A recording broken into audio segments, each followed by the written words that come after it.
Welcome friend, युक्ति IAS के इस ऑनलाइन प्लेटफॉर्म पर मैं अमर अरविंद आप लोगों का स्वागत करता हूं। आज 21 जुलाई है, तो राष्ट्रीय संस्करण दैनिक जागरण के न्यूज़ में आप लोगों के लिए यूपीएससी, पीसीएस और जो भी कम्पिटिटिव एग्ज़ाम होते हैं उसके और अकॉर्डिंग कौन सा न्यूज़ महत्वपूर्ण है उस पर हम लोग चर्चा करेंगे। उसके मेन टॉपिक, उसके सब टॉपिक पर यह चर्चा होगी। पीटी प्लस मेंस और प्लस इंटरव्यू ओरिएंट, ये तीनों स्तर पर चर्चा होता है। तो ये बहुत ही महत्वपूर्ण हो जाता है। इस प्रकार के जो दैनिक जागरण न्यूज़, राष्ट्रीय संस्करण न्यूज़ है, उसका एनालिसिस इस रूप से किया जाए ताकि आप लोग को एग्ज़ाम में वो बेनिफिट हो। उससे संबंधित जो भी करंट यहाँ पर टॉपिक को सिलेक्शन किया जाता है उसके संदर्भ में। तो चलिए हम लोग, उससे पहले आप लोग चैनल को शेयर कर लीजिए, सब्सक्राइब कर लीजिए और साथ ही साथ लाइक का बटन भी दबाएं और बेल आइकन को भी दबाएं ताकि सारे नोटिफिकेशन आप तक मिले। और जो भी स्टूडेंट है हमारा साथ दें, कोऑपरेट करें हमें हमारे चैनल को और भी इम्प्रूव करने में। तो चलिए बिना समय गवाए आज के 21 जुलाई के दैनिक जागरण का न्यूज़ एनालिसिस हम लोग करते हैं। तो देखिए, पहला न्यूज़ फ्रंट पर राष्ट्रीय संस्करण में ही पशु तस्करों के लिए महिला दरोगा के संबंध जो घटना घटी है, अन्य घटना घटी है, जो ये बहुत ही महत्वपूर्ण न्यूज़ के रूप में कवर किया गया। कल भी एक पुलिसकर्मी को बेरहमी से भूमि माफिया के द्वारा मार दिया गया। तो इस प्रकार की घटनाएं जब भी आती है तो आप लोग को इंटरव्यू ओरिएंट इस प्रकार के क्वेश्चन को क्रिएट किया जाता है। आपको केस स्टडी के रूप में इसे पूछा जाएगा। तो यह आप इस प्रकार के न्यूज़ को ध्यान में रखिए। उसके दोनों साइड, इसके पक्ष और विपक्ष को अपने अध्ययन शैली में शामिल करें। तो ये इंटरव्यू ओरिएंट टॉपिक को इस रूप से देखना है, व्यवहारिकता के स्तर पर और प्रशासनिक स्तर पर। तो चलिए इस पर हम लोग आगे बात करते हैं। देखिए, आज के न्यूज़ में एक और महत्वपूर्ण है, फर्स्ट कवर पर, फर्स्ट पेज पर, आदिवासी समुदाय से देश को आज मिल सकता है पहला राष्ट्रपति। 15वें राष्ट्रपति का चुनाव इस बार हो रहा है, जिसकी मतदान 18 जुलाई को हो चुका है, जिसका आज काउंटिंग होने वाला है। और जो वर्तमान राष्ट्रपति है उनका कार्यकाल 24 जुलाई को समाप्त होगा और 25 जुलाई को नए राष्ट्रपति पद ग्रहण करेंगे। और लगभग तय हो चुका है, लगभग जैसे जिसकी 15वां राष्ट्रपति के रूप में जो द्रौपदी मुर्मू जो बनाई गई हैं उम्मीदवार, उनका चयन हो जाए, क्योंकि मत वैल्यू जो है राजग प्रत्याशी द्रौपदी मुर्मू की ही तरफ इशारा कर रहा है। पर रिजल्ट आने का वेट कीजिए। अगर इस प्रकार के जब भी चुनाव होते हैं जिस पर प्रथम महिला का चयन होता है तो समाज की दशा और दिशा दोनों चेंज होती है। इस पर विस्तृत चर्चा हम और आगे करेंगे इसको न्यूज़ को देखते हुए। चलिए फिर एक साथ ये भी न्यूज़ आप लोग को देखना है। ब्रिटेन के पद पर अब तक सुनुक और लिज, जो विदेश मंत्री है ब्रिटेन की, लिज ट्रस, उनके भी सीधी जंग हुई है। दोनों प्रत्याशी, दोनों में से कोई एक प्रधानमंत्री चुने जाएंगे। 5 सितंबर को बोरिस जॉनसन का स्थान लेंगे। ये अब तय हो चुका है कि दोनों में से कोई एक ही प्रधानमंत्री ब्रिटेन का होगा। अंतिम दौर का जो चुनाव हो रहा है, तो अब देखते हैं इस पर निकट प्रतिद्वंदी। अब ये ध्यान रखिएगा, पीटी ओरिएंट आप लोगों को यहाँ से इस चुनाव के प्रत्याशियों का नाम पूछा जा सकता है। जैसे अमेरिका का चुनाव हुआ था तो उसमें प्रत्याशी कौन थे, इस पर एक बीपीएससी में प्रश्न पूछा गया था। तो इसे ध्यान में रख कर आप इसे भी देख लीजिएगा, इसके अंतिम दौर के प्रत्याशी कौन हैं। तो ऋषि सुनक, लिज ट्रस और पेनी मॉडर्स। तो ये आप लोग को ध्यान रखना है, ये प्रश्न आप लोग को पीटी ओरिएंट पूछा जा सकता है। अब चलिए हम लोग मेंस ओरिएंट बात करते हैं। मेंस ओरिएंट में देखिए, ये एक महत्वपूर्ण न्यूज़ है। आज संविधान पीठ या संवैधानिक पीठ भेजा जा सकता है। उद्धव ठाकरे और जो सिंधे, जो वर्तमान सीएम हैं महाराष्ट्र के, एकनाथ शिंदे, उनके जो गुट का विवाद हुआ था, कानूनी विवाद हुआ था, वो अब संवैधानिक पीठ में जा सकता है। ऐसा इशारा जो मुख्य न्यायाधीश है एवी रमना, उनके द्वारा, प्रधान न्यायाधीश जो सुप्रीम कोर्ट के हैं, चीफ जस्टिस ऑफ इंडिया, उनके द्वारा यह कहा गया है। और ये इनके द्वारा इस मामले की सुनवाई हो रही है। तो दल बदल, विलय और अयोग्यता से संबंधित संवैधानिक सवाल उठाए गए हैं इस मुद्दे में। तो यह अब संवैधानिक पीठ की ओर जाएगा। तो इससे संबंधित न्यूज़ को आप लोगों को कवर करना है। और क्या है मामला, ये अभी तक आप लोग सभी लोग जान गए होंगे। इससे संबंधित की पॉइंट आप लोग को याद रखना चाहिए। क्या वो अगर एग्ज़ाम में इससे संबंधित कुछ पूछा जाता है तो आप लोग पास उसका की नोट्स होना चाहिए। क्या होना चाहिए आप लोग पास? सबसे पहले संवैधानिक पीठ है क्या या संविधान पीठ है क्या। जब किसी संवैधानिक वाद या वाद कहने का मतलब कोई मुद्दा जाता है सुप्रीम कोर्ट या हाई कोर्ट में, उससे संबंधित बात है। डिस्प्यूट कोई जा रहा है तो उससे संबंधित, जिसमें विधि की मौलिक व्याख्या देनी होती है, तो इसकी सुनवाई 5 या इससे अधिक न्यायाधीशों के द्वारा की जाती है। उस पीठ को ही संवैधानिक पीठ कहते हैं। कम से कम क्या होने चाहिए? 5 या 5 से अधिक। 5 से अधिक जो बेंच बैठेगा, न्यायाधीशों का जो बेंच बैठेगा वो निर्णय करेगा। संवैधानिक बेंच कहलाता है।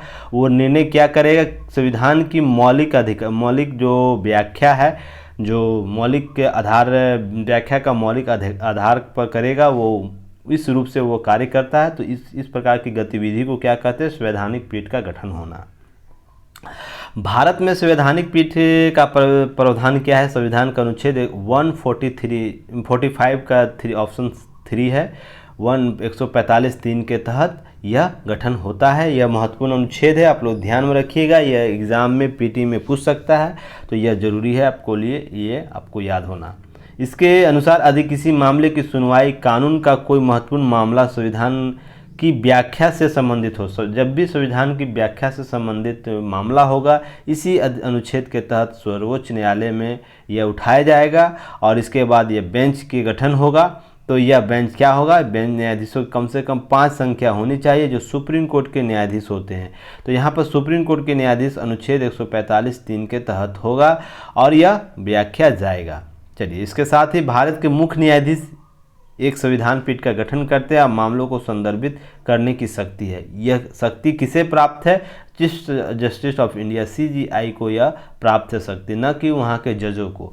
संवैधानिक पीठ का गठन होगा या नहीं होगा, यह निर्णय अंतिम निर्णय कौन लेगा? यह भारत का जो मुख्य न्यायाधीश होगा वो लेगा।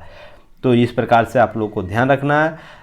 नेक्स्ट है, संविधान पीठों में भारत के कई प्रसिद्ध, जैसे सबसे महत्वपूर्ण सुप्रीम कोर्ट के मामले फैसले आए, जैसे ए गोपालन बनाम मद्रास वाद था, जो उस पर संवैधानिक पीठ का गठन हुआ।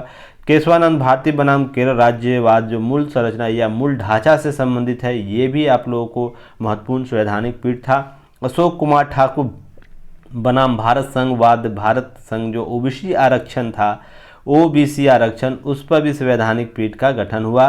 और हाल में NRC के मामले पर भी वाद पर संवैधानिक पीठ का गठन हुआ था। तो ये महत्वपूर्ण कुछ वाद है, बहुत से ऐसे वाद है जिस पर संवैधानिक पीठ का गठन हुआ, हालांकि कुछ के नाम आप लोग को याद होने चाहिए।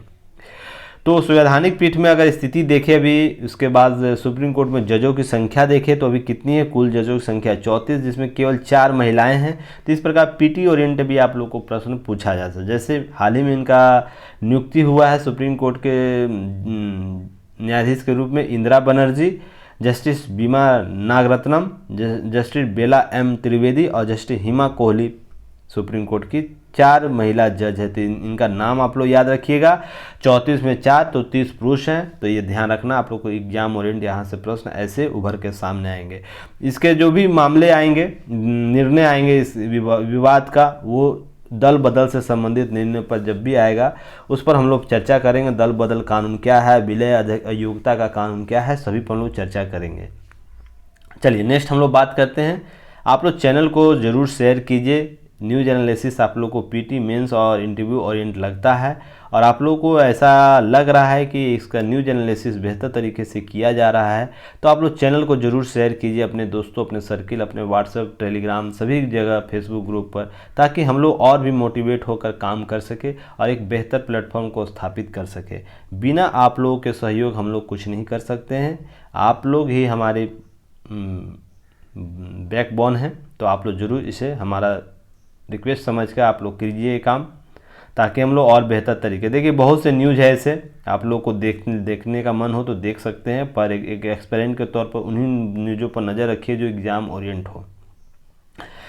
देखिए, आप लोग एक न्यूज़ कवर कर लीजिएगा एक्स्ट्रा। सिविल सेवा में अतिरिक्त प्रयास जो वायु सीमा छूट है वो नहीं मिलेगा। तो इस प्रकार के जो भी अभ्यर्थी थे उनको एक निराशा का हुआ है, पर सरकार को इस पर जरूर पुनः विचार करना चाहिए, तो ये ज़रूर है।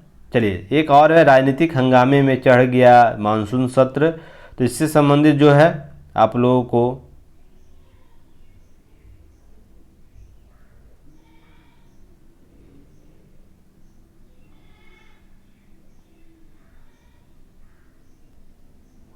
ये मानसून सत्र में आप लोगों को एक न्यूज़ कवर करनी चाहिए कि बार बार विवाद आप लोगों को देखने को मिलता है, राजनीतिक हंगामे होते रहते हैं मानसून सत्र के रूप में। तो यह मानसून सत्र या संसद के सत्र में आप लोगों को न्यूज़ कवर करते रहना चाहिए। जब भी यह सत्र होता है, संसद का सत्र होता है, विवाद वहाँ उत्पन्न होता है, सामाजिक मुद्दों पर, राजनीतिक मुद्दों पर वहाँ चर्चा होती है।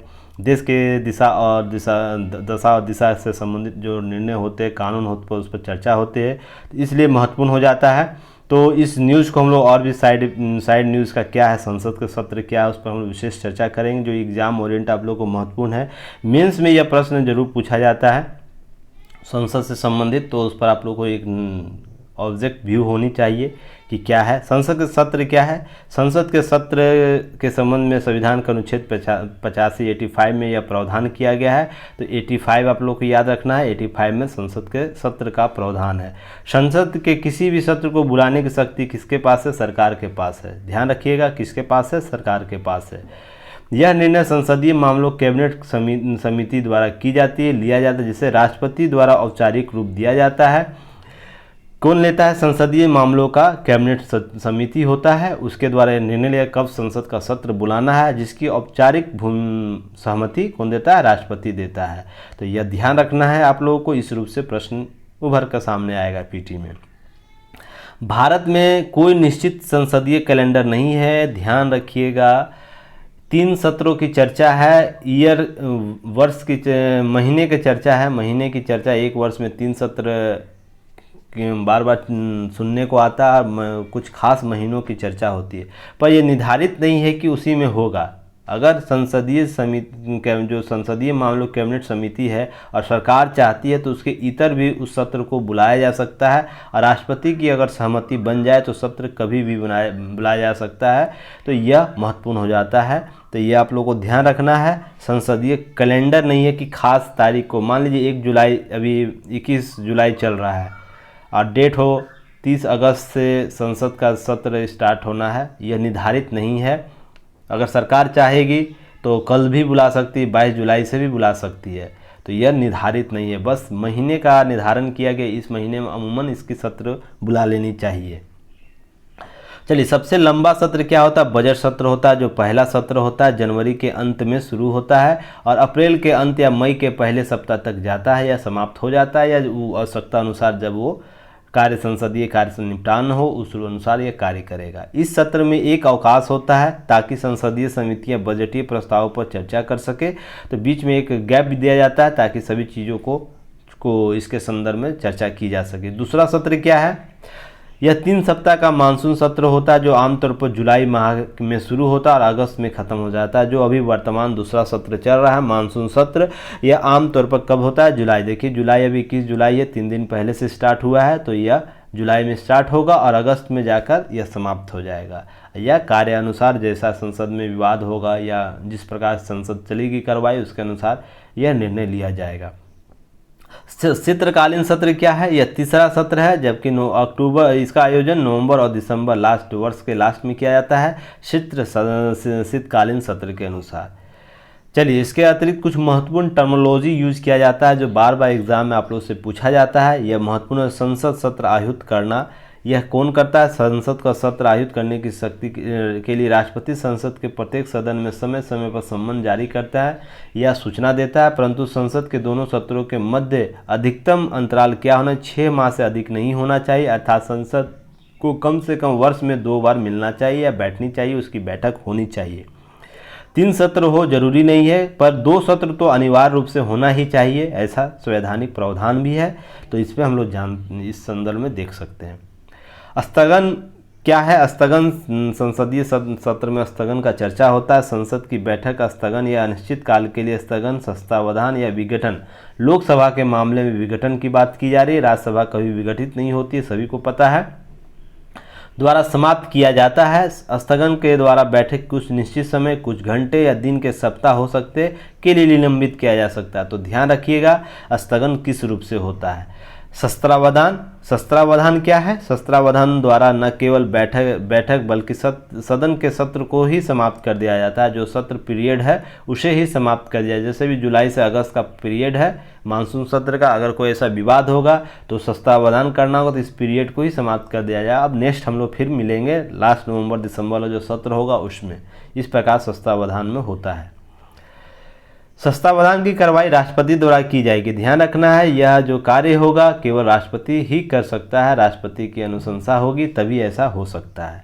शस्त्रावधान और फिर इसके इकट्ठे होने के समय को क्या कहा जाता है? अवकाश कहा जाता है। अगर बीच में शस्त्रावधान किया जाए और फिर पुनः इकट्ठा होता है तो उसके बीच के समय को क्या कहा जाता है? अवकाश कहा जाता है। ये टर्मिनोलॉजी है, याद रखिएगा आप लोग।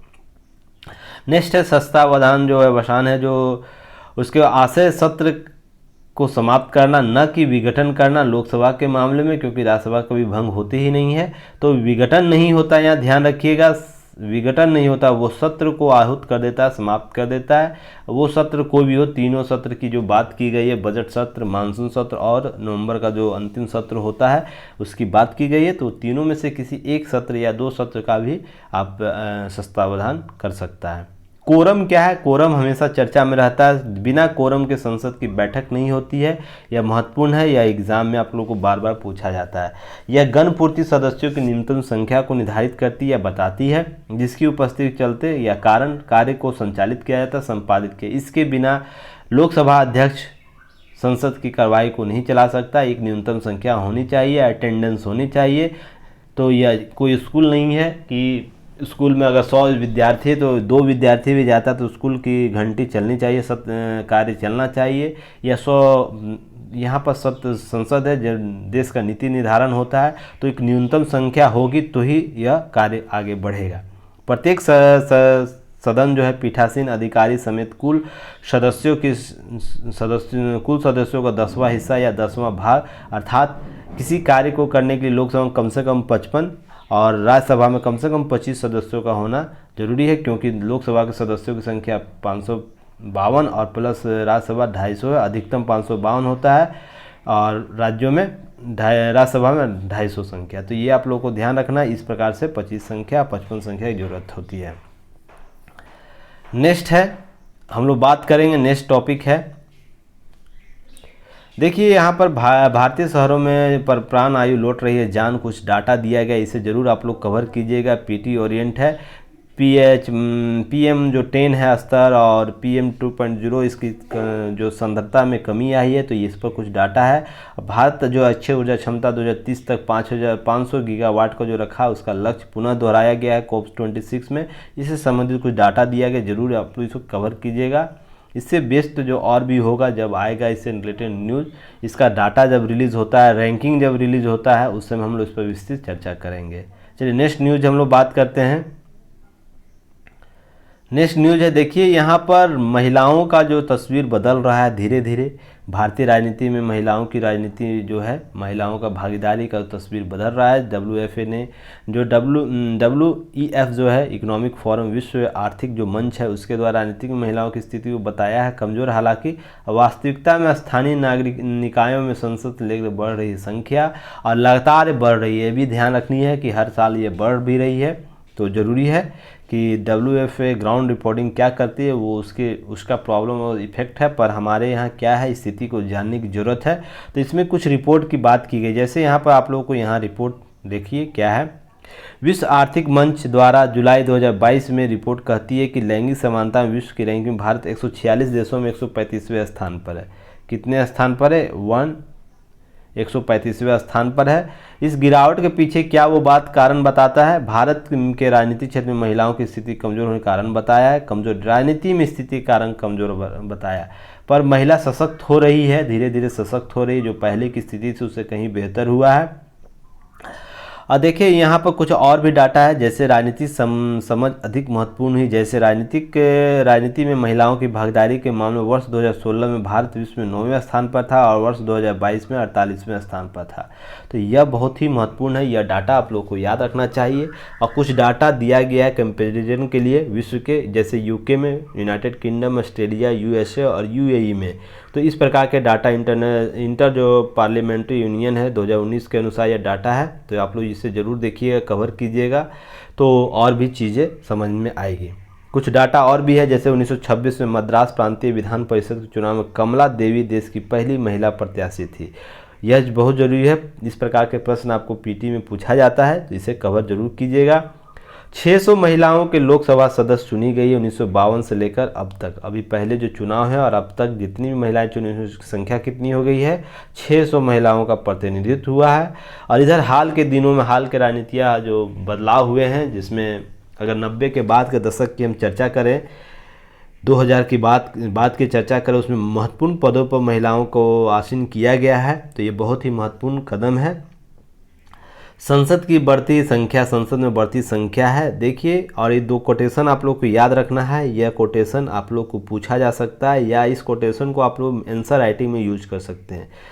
केवल महिलाओं की भूमिका ही नहीं बढ़ी है, सशक्त भूमिका भी बढ़ी है, यह पूर्व जो लोकसभा अध्यक्ष थी सुमित्रा महाजन, उनका यह मानना है। जैसे महत्वपूर्ण पदों पर उनकी नियुक्तियां की जा रही है, पदस्थापित किया जा रहा है, इसके संदर्भ में यह बात की गई है और ऐसा लाजमी भी है। फिर ओपी रावत जो पूर्व मुख्य चुनाव आयुक्त थे भारत के, उनका द्वारा भी यह माना गया कि बतौर IAS 35 वर्ष फील्ड में बताया समझा कि जब राजनीति में महिलाएं ऊंचे पदों पर पहुंचती है तो जीवन की गुणवत्ता बढ़ाने के लिए कार्यों अधिक ध्यान देती है। पंचायत और निकाय स्तर पर स्थिति बेहतर हो रही है, इनका मानना है, और यह हकीकत भी है। बहुत से राज्यों में 50% आरक्षण महिलाओं को दिया गया है स्थानीय निकायों के चुनाव में, तो इस प्रकार के सशक्तिकरण बढ़ा है।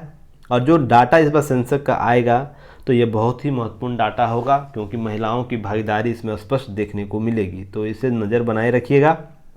नेक्स्ट आप लोग को संसद में बढ़ती संख्या आप लोग को याद रखना, डाटा 14.4% है, जिसमें 78 महिलाएं संसद चुनी गई है।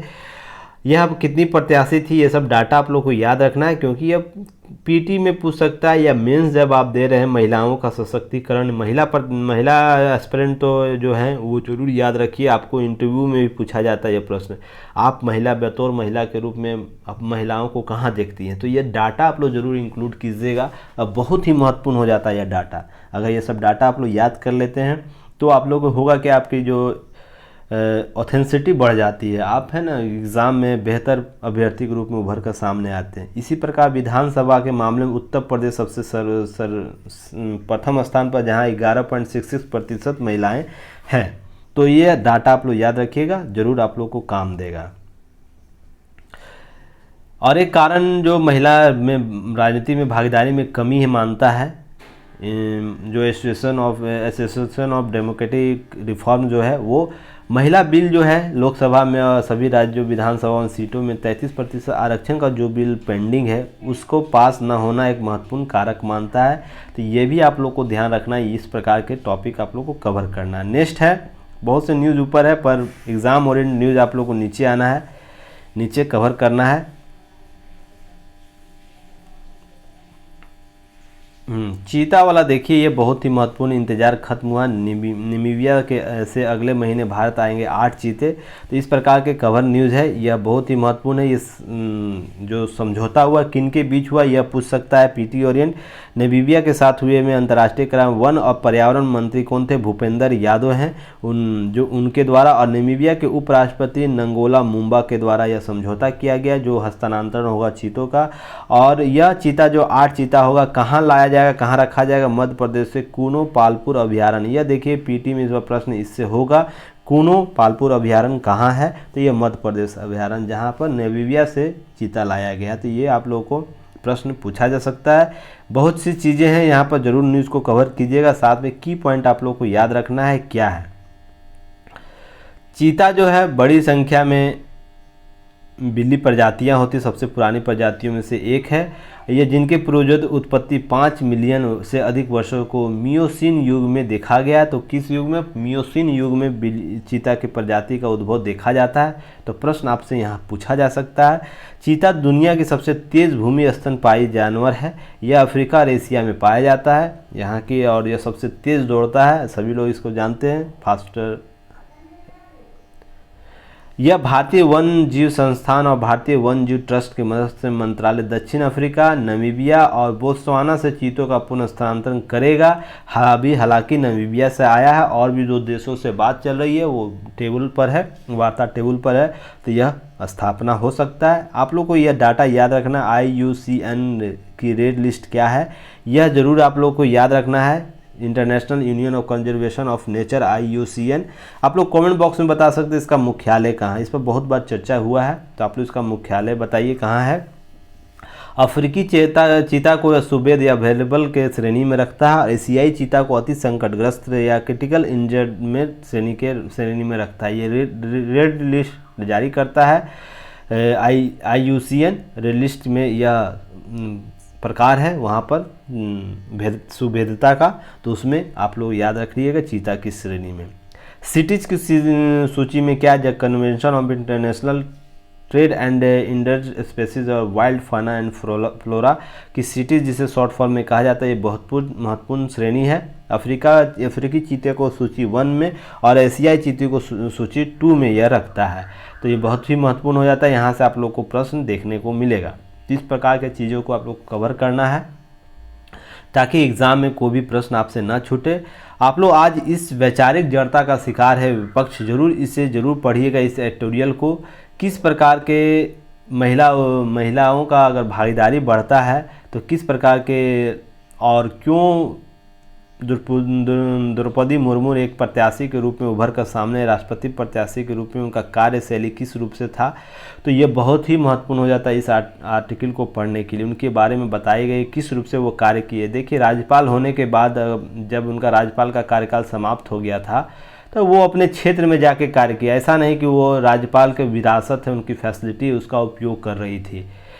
बहुत से ऐसे आपको संवैधानिक पदों पर लोग मिल जाते हैं जो जब अपना पद त्याग करते हो तो राजनीतिक असक्रियता के रूप में, कार्य असक्रियता के रूप में देखने को मिलते नजर आते हैं। हालांकि उनके बहुत से कारण हो सकते हैं, पर कुछ ऐसे भी संवैधानिक पदों पर बैठे लोग होते हैं जो अपने पद समाप्ति के बाद एक सक्रिय राजनीति में रहते हैं या सक्रिय कार्य दायित्व में रहते हैं। तो इस प्रकार के जो भी लोग होते हैं तो समाज पे एक अलग छाप बना कर रखते हैं मोटिवेशन के रूप में। तो इनके बारे में ज़रूर आप लोग को पढ़नी चाहिए, द्रौपदी मुर्मू क्यों खास है, तो इस चीज़ों को समझने की ज़रूरत है।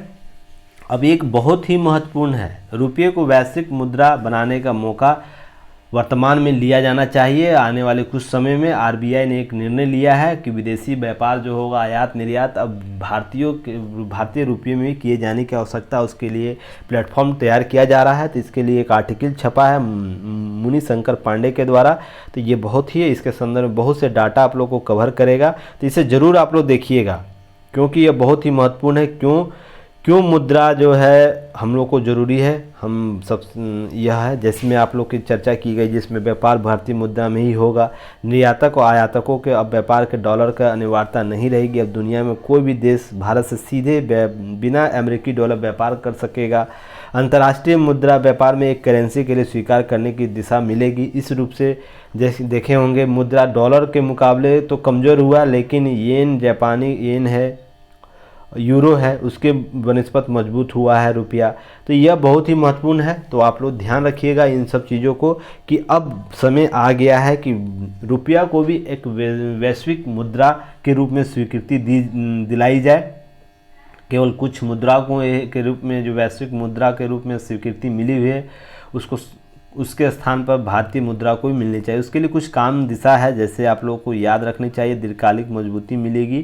तो इसके लिए कुछ काम RBI के द्वारा सरकार को करना है, तो वो कर रही है। और कुछ समयों में ही भारत देखिएगा एक अंतर्राष्ट्रीय मुद्रा के रूप में भारतीय रुपया को चुना जाएगा, क्योंकि हम सबसे बड़ी इकोनॉमी के रूप में उभर के सामने आने वाले हैं कुछ वर्षों के बाद। साथ ही सबसे बड़े उपभोक्ता बाजार के रूप में उभर के आने वाले हैं। तो यहाँ पर डाटा से आप समझ पाइए क्या है, सही है या गलत है। देखिए, इंटरनेशनल स्टैंडर्ड ऑर्गेनाइजेशन लिस्ट जो के अनुसार दुनिया भर में 185 मुद्राएं चलती है, जिसमें सभी देशों केंद्रीय बैंकों में जमा कुल विदेशी मुद्रा भंडार 64% अमेरिकी डॉलर है। और दुनिया के संपूर्ण जो व्यापार होता है उसका 85% डॉलर से होता है। और विश्व के समस्त कर्ज जो है देशों पर, उसकी हिस्सेदारी 39% जो है डॉलर में है। तो यह ध्यान रखिएगा किसी मुद्रे का वैश्विक महत्व कैसे बढ़ता है, इन पर ध्यान देने की ज़रूरत है। और इसलिए स्वीकार मुद्रा भी किया जाता है। पर ध्यान रखिएगा, यहाँ पर कुछ टर्मिनोलॉजी है। अर्थव्यवस्था में, अर्थशास्त्र में एक समान नियम है, अगर किसी देश की मुद्रा मजबूत होती है तो उसकी अर्थव्यवस्था पर कई नकारात्मक असर देखने को मिलता है, लेकिन अमेरिका के मामले में उसका उलट होता है, क्योंकि जैसे ही अमेरिकी डॉलर मजबूत होता है वैसे ही इसके तमाम वैश्विक निवेशक अमेरिकी अर्थव्यवस्था वापस लौट आते हैं, अर्थात निवेश बढ़ जाता है और आयात सस्ता हो जाता है। ध्यान रखिएगा, इसके चीज़ क्या है, इसके सामान उपभोग की चीज़ें, आयातिक चीज़ें सस्ती हो जाती है।